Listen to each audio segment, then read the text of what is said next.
Yo, what's up, y'all? This is Grandmaster Caz, the legend, okay? Boogie Down Bronx, hip-hop all day long. Shout out to the show, Jigga Juice, and my man, Tuma, Gershman. All right? One love. Grandmaster Caz, thank you so much for being here. It's an honor. How are you doing? I'm good, and you? I'm good. It's the end of the summer here. How is New York City? It's the end of the summer here. We're going into fall, so it's about to change into the next season. I mean, the weather's nice. It's all good. Yeah, here as well. Now, Kez, I talk to a lot of old school rappers here on the show, but I think you're the only one who was actually there at the birth night of hip-hop in Sedgwick Avenue. How did you wind up there? I wasn't at the initial party. I lived up the street. I lived up like 3 blocks away from Coolhurst back in '73 when the party happened. I mean, I wasn't there, but I was at parties, after that. In the parks in the Bronx? Yeah. And what was it like back then in those first days? I mean, it was cool. It was just, hearing about somebody playing in a park, no matter where they were playing at, on the west side or the Bronx where Hurt played, or in the East Bronx where Bam played, or in the South Bronx where Flash played, wherever there was a party, you heard about it through the street, and then everybody, start journeying to wherever the park was. I mean, it was a cool scene back in the days for hip-hop. Yeah, and when you first started out, you went by the name Casanova Fly, and you formed the Mighty Force? Was that the name of the crew? Yeah, the Mighty Force. What was your role back then? DJ, MC. It was my equipment, so I was I had the responsibility of bringing it wherever it needed to go, bringing it back home, maintaining it, and all of that, plus finding us places to play and perform. Yeah, and you were one of the first ones, or maybe even the first, to both DJ and MC at the same time. Did you develop those skills simultaneously, or did you just start out doing one thing and the other developed on the go? I started doing one thing. I started DJing at first. The microphone, of course, was always in play, but it was, it wasn't something that you did separately. I think I was the first person to do both at the same time because I couldn't find anybody to cut for me because DJs, kept making mistakes. And I got tired of people messing up when I rap, so I just started DJing for myself. So you just took initiative. Yeah, there were a couple of different routines I had where I would do certain rhymes, and then at the end of the rhyme, a record would come in. And, when the DJs wouldn't bring that record in, it would mess up my whole rhyme. It would mess up the whole setup. So I'm like, you know what? I got this. I'll do it myself. And that's what got me, playing for myself. And is it true that you got your equipment during the big blackout in New York in the 70s? A couple of pieces. I got a couple of pieces during the blackout. Well, can you tell that story for the listeners who might not be aware of the whole thing, the whole blackout story? Well, I mean, in '77, there was a blackout here in New York, and I happened to be outside in the park DJing and battling another crew. And the lights started going out. We thought that, it was us, that we had blown the power. And then after a while, so many lights went out, we realized it couldn't have been us. You know what I mean? That's the blackout. And then when everybody realized that it was a blackout, everybody started running out of the park. And the first thought was, well, let's head for the stores. You know what I mean? And start looting. And a couple of people caught the idea before I did. But once I thought of it, I told my man, where's yo? Stay here with the equipment. I'm going to the sound room around the corner. And you got yours. Yeah. One thing we have to talk about is the infamous story with Big Bang Hank, rest in peace, and rapper Dileyght, whose verses on the song were actually written by you. Would you mind going over that story? Yeah, well, quickly, I tell it so often. I've told it so many times, and Hank was a doorman at a hip-hop club. We got cool. When I used to visit the club when I wasn't performing, me and Hank would talk or whatever, and we got cool, built a relationship. And then after a while, I asked him to help manage the group that I had, and he agreed. And he took out a loan from his parents so we could fortify our sound system, get better speakers and amps and stuff.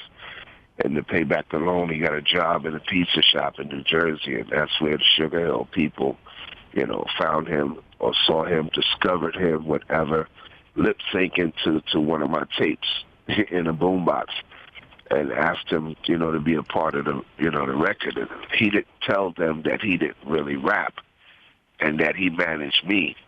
He just went ahead and just repeated some of the stuff that I used to say, and they put him down with Sugar Hill Gang. The rest is pretty much history. Yeah. He never looked back, and he just kept it moving. And the Sugar Hill Gang, they just performed in Israel recently, and I had some of them here in the studio, and they were talking about it too, and they said that they didn't really know that he didn't write his rhymes. The other members of the Sugar Hill Gang, they only discovered it later. Yeah, Mike and G told me the same thing. We got to be cool after a while, after they realized that, he was saying somebody else's rhymes the whole time. And so, they told me that. They were like, we didn't even know. We kept wondering why he kept saying the same thing over and over and over. We thought that was his best, line. It's just that that's all he knew. Was it hard to get over it, the feeling that you were kind of, I guess, robbed of your place in history? You later...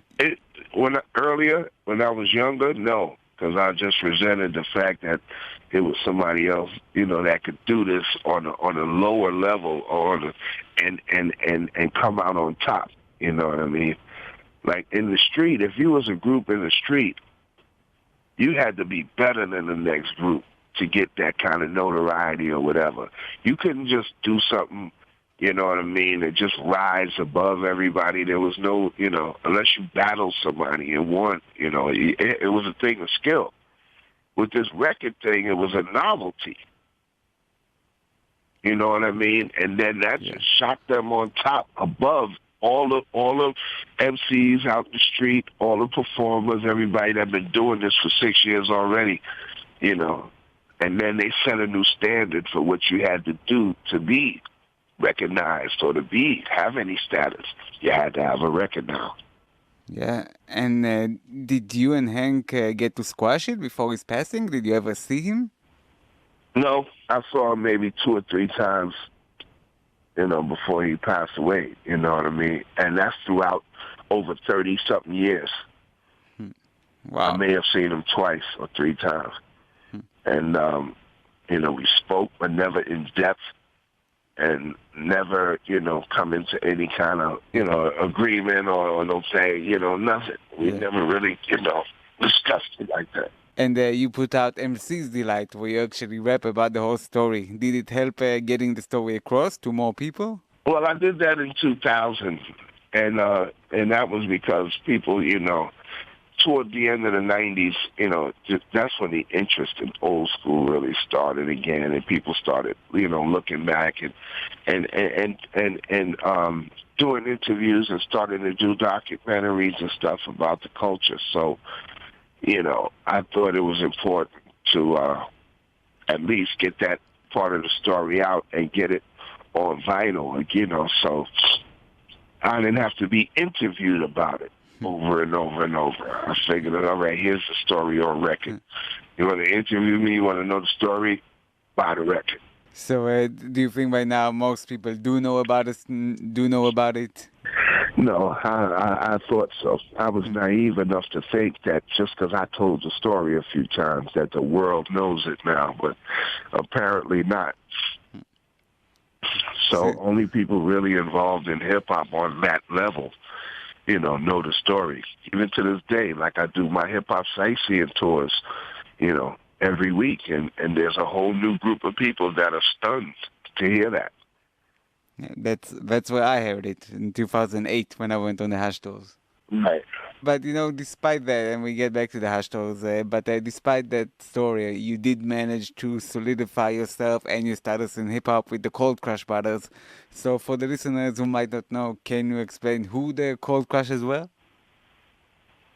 The Cold Crush Brothers were a group started by the DJ Tony Tone. Tony Tone was the equipment man for the Brothers Disco, DJ Breakout Baron, and the original Funky Four. Tony left the group to start his own group, and he discovered a Puerto Rican DJ who played hip-hop. That was DJ Charlie Chase. And then he decided that he wanted to build a group around Charlie Chase, so he decided to go out and find some MCs that could compete with the MCs of the day at that time. So they recruited different cats. First, EGAD, because he went to South Bronx High School with Tony Tone and was a member of a group called the Aslan Brothers. He was the first person down with the new edition of the Cold Crush Brothers, but there are a few people had been down with Tony and Charlie before the lineup that the world knows as the Cold Crush Brothers. So around 80, 81 is when we really solidified ourselves as a group. JDL and myself joined AD and KG as we became the Cold Crush Brothers that the world knows today.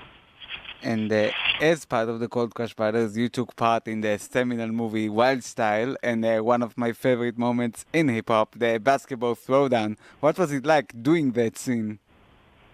Well, it was really cool because it incorporated one of the things that we did, besides music. That's what we did, play basketball, sports.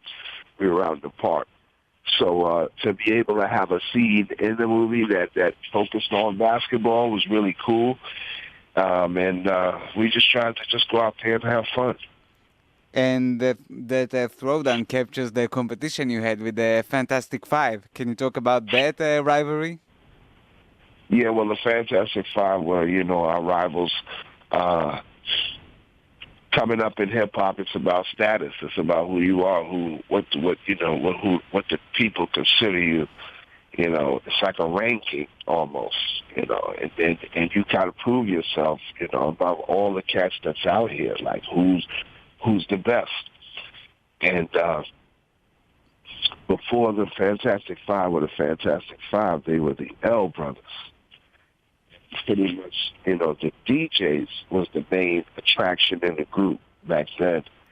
But when times went on and changed and MCs became more prominent in hip-hop, they became the Fantastic Five, and they kind of took the Furious Five's place as, like, the top group in hip-hop because the Furious Five had started making records and stuff, so they kind of graduated beyond, the parks, the streets, and the clubs, and they were on tour. So we were left, to kind of fight it out to see who was going to be the top group in New York. And so that's how that rivalry came about, and it played itself out in the movie Wild Style. And also at the famous showdown you had at the Harlem World. Wow. Yeah, the battle at Harlem World. Really, that's when it really came to a head, and it was like, okay, we got to find out once and for all. And it's funny because from what I know, the story is that they were declared winners at the event, but afterwards, when the bootleg surfaced, it was pretty clear that you are the actual winners, and that was pretty much the end of them. Exactly, that's what happened. People got caught up in the moment and night.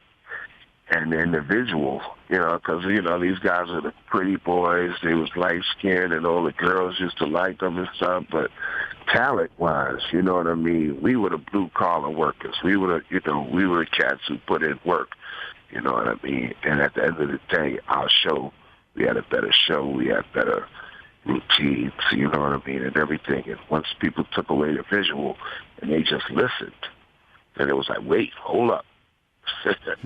Yeah. And the tide changed from then on. But the rivalry between you guys, I mean, it's not like the beefs that were later on. It was a friendly competition, wasn't it? Yeah, I mean, it never got physical, you know what I mean? But, I mean, it did get heated, you know, at times. And like I said, we were rivals. I mean, two of their members came from me. You know, Whip and Donna Rock, they were down with me when I was casting over Fly. You know what I mean? I literally taught these guys how to rap and perform and stuff like that. So, you know, to have them on the other side of the fence, you know, it gave me, somewhat a sense of security because I knew what they could do. And then again, it was like, those was my best guys, though. Yeah. You know? And also about the Cold Crush, back in the days, you used to have to do your routines, your live routines. What was it like back there in those days? Like, how did the routines look like? Because I've seen a lot of live hip-hop shows, but I think it wasn't the same. It was kind of different, wasn't it? Basically, a routine is just like a melodic rhyme. You know, it's something that the group does together.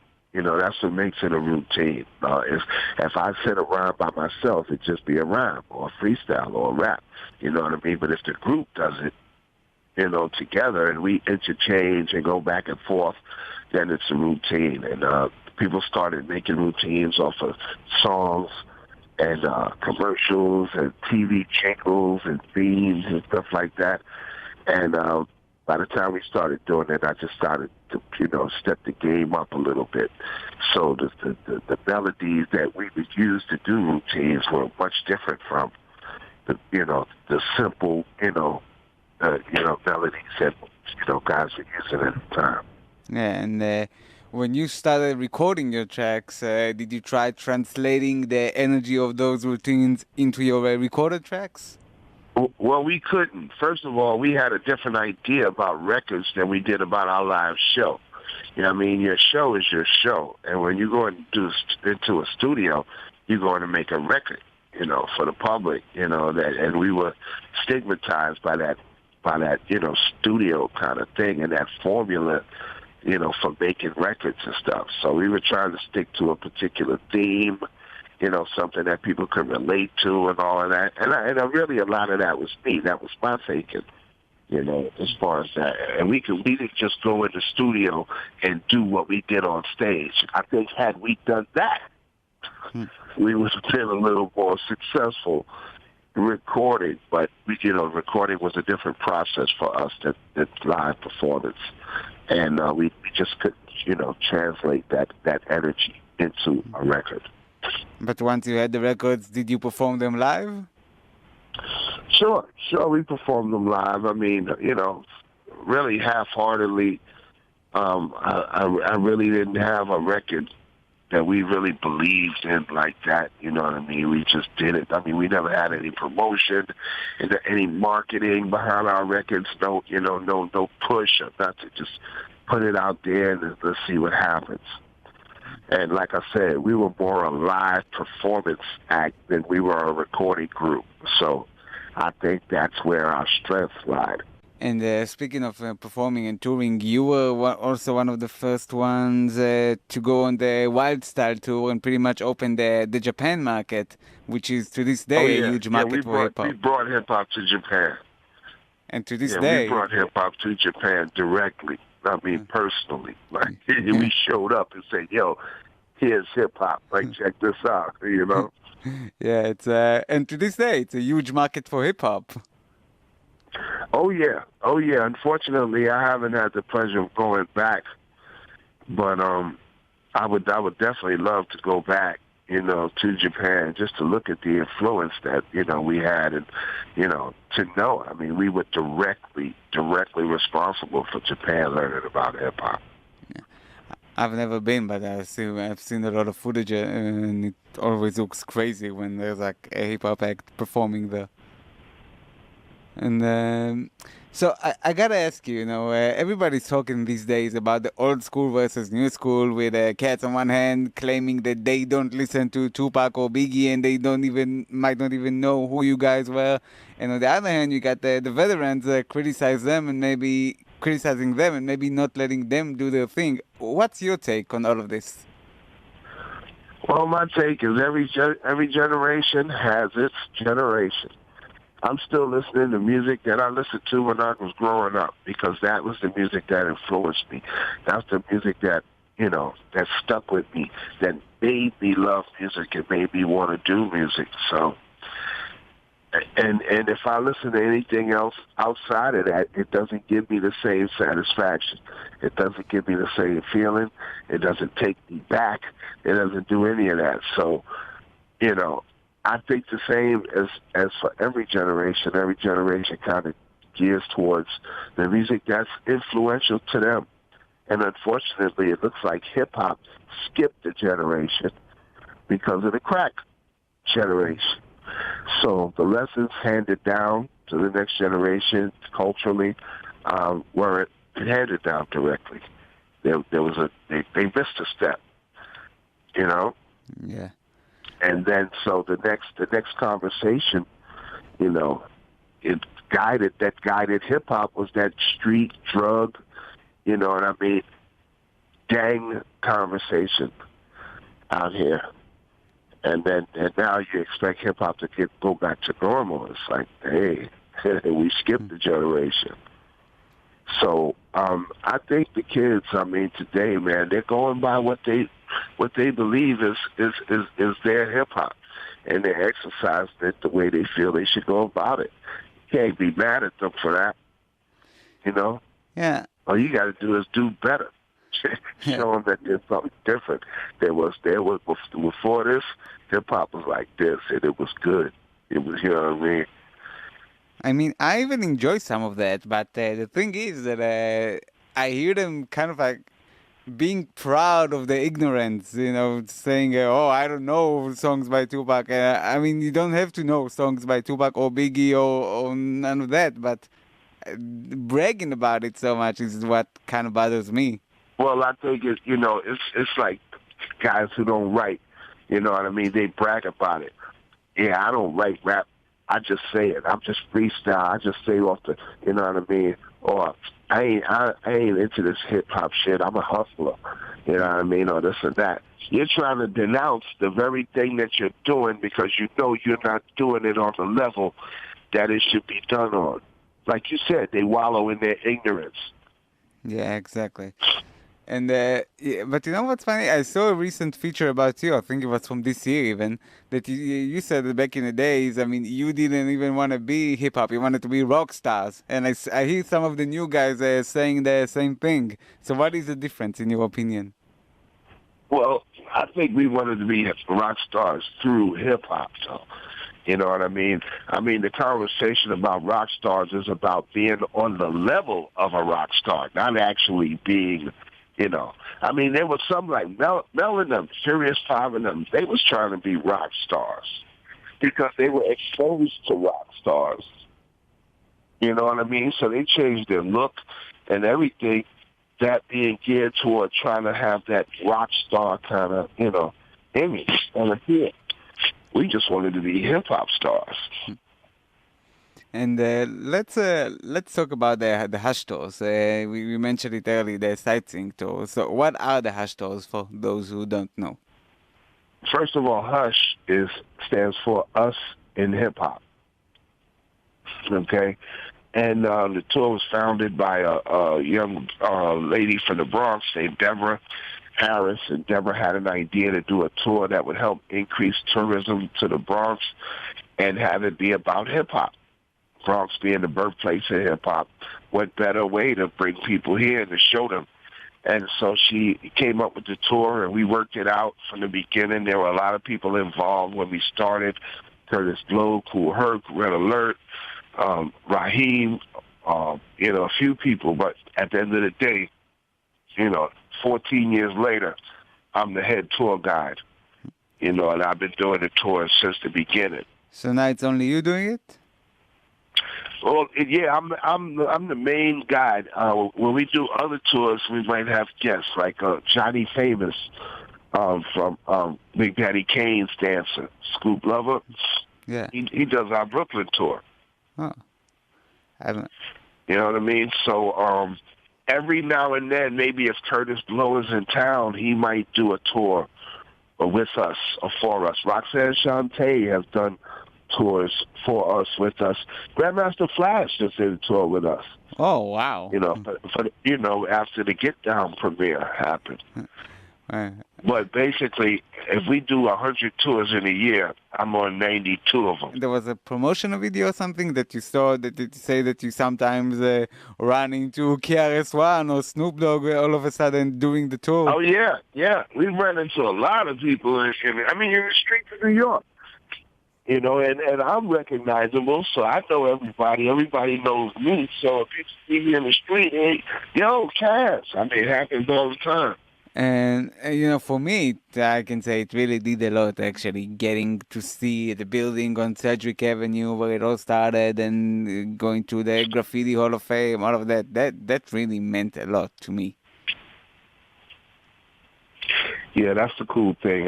People actually get to step on the actual ground. They get to be at those places. It's like, the information is important as well, but this is the information age, so most of the stuff that I talk about, the information is out there. You know what I mean? I just got to make it entertaining. Yeah. And you hear it from the source.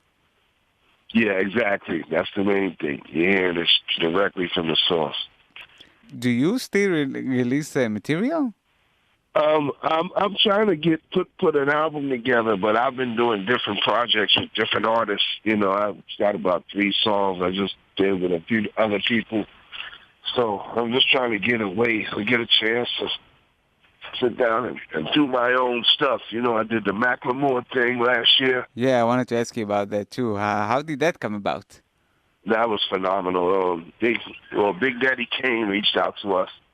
He's a good friend of one of Macklemore's managers, and that's how, they got us involved. But it was a project that they wanted to do. And they really wanted an old school sound. So, there was probably a lot of people they thought about before us, but it made the most sense. You're going to go old school, go to the oldest school that you can go to. Yeah. So you, Melly Mel, myself, I think it's Modi and Melly Mel. I think when their first options, I think they wanted to Curtis Blow involved at some point, but that didn't really fit. So I think Big Daddy Kane suggested me. And they was like, sure, exactly. That was the third puzzle piece. You know what I mean? And then once he did that, then, we went out, we flew out to Seattle, listened to the song. You know what I mean? We did a take on it, and then they listened to see if they was going to use it. They loved it, and then the ball just started rolling from then. When the shot went out, shot a video. A few days later, we did the VMAs. A few weeks later, Jimmy Fallon. You know what I mean? Then the EMAs, and you know what I mean?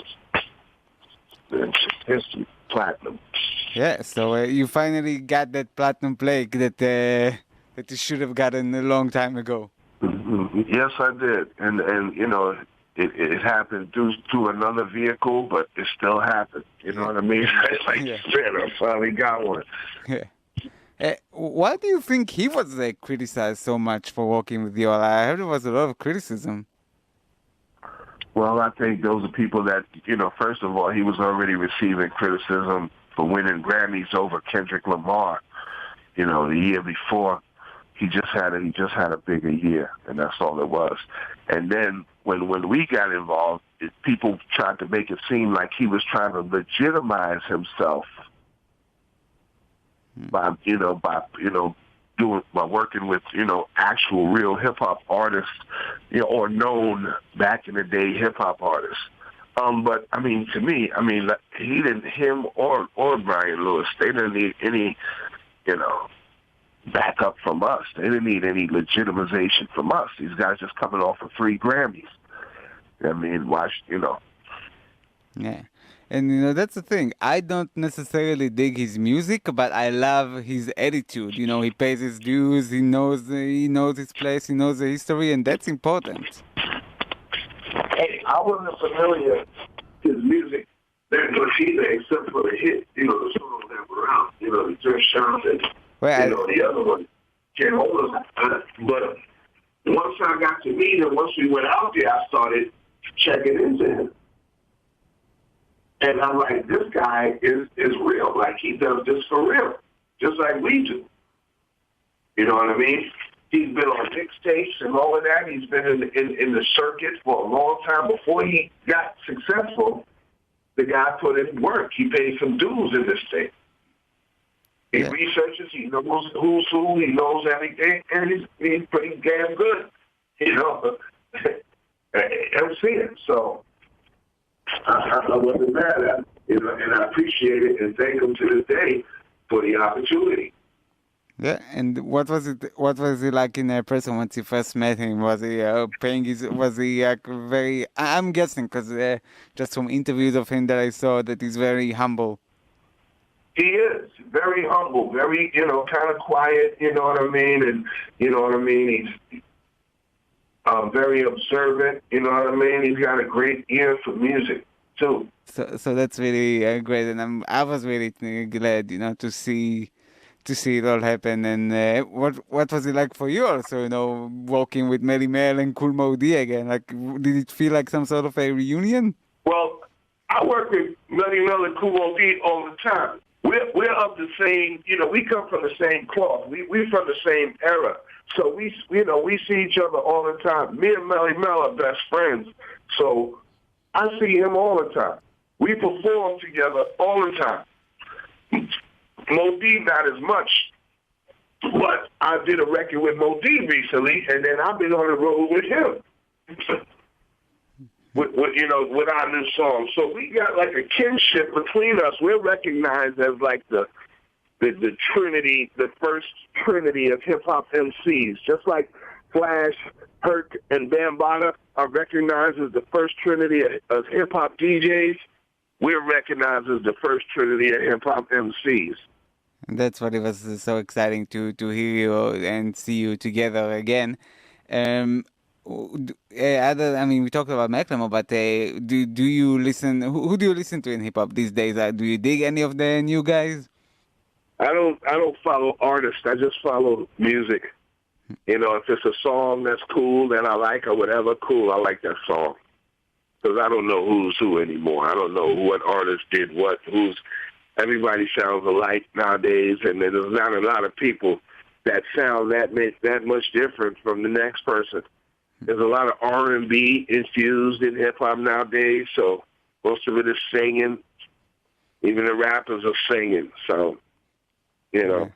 But, you know, I don't know who's who. If I hear a cool song, then I dig that song. You know what I mean? I don't necessarily know who made it.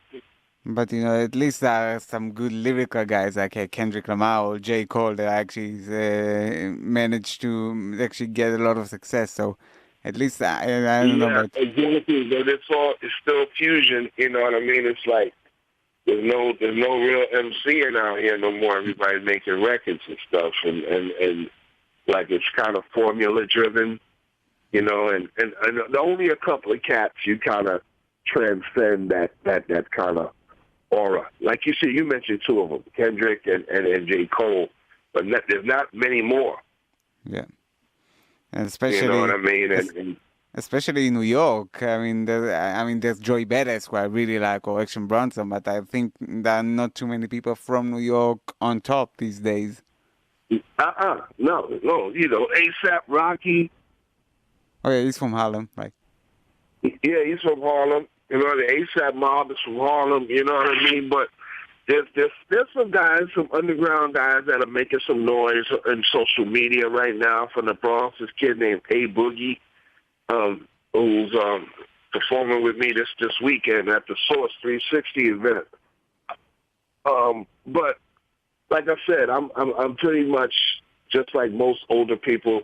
I'm pretty much stuck in my my time when music was really special to me. And when I really want to listen to good music, I listen to the music I grew up listening to. You know what I mean? Like I said, this music is for this music's generation. And seldom does anybody transcend the time period where their music is classic and you can listen to it anytime, anywhere. You know what I mean? That's the music that stays with you. The music that doesn't need a theme. It doesn't need a date. You know what I mean? It doesn't need a holiday or nothing. You can listen to it anytime, and it still gives you that same satisfaction. Yeah. And I guess that's the music that I grew up with. Okay, Grandmaster Caz, this has been amazing. I really learned a lot, and thank you for everything you've done for hip-hop, and look how far it got, me sitting here in Israel talking to you about it, so thank you, man. You're very welcome, man. Have a great day.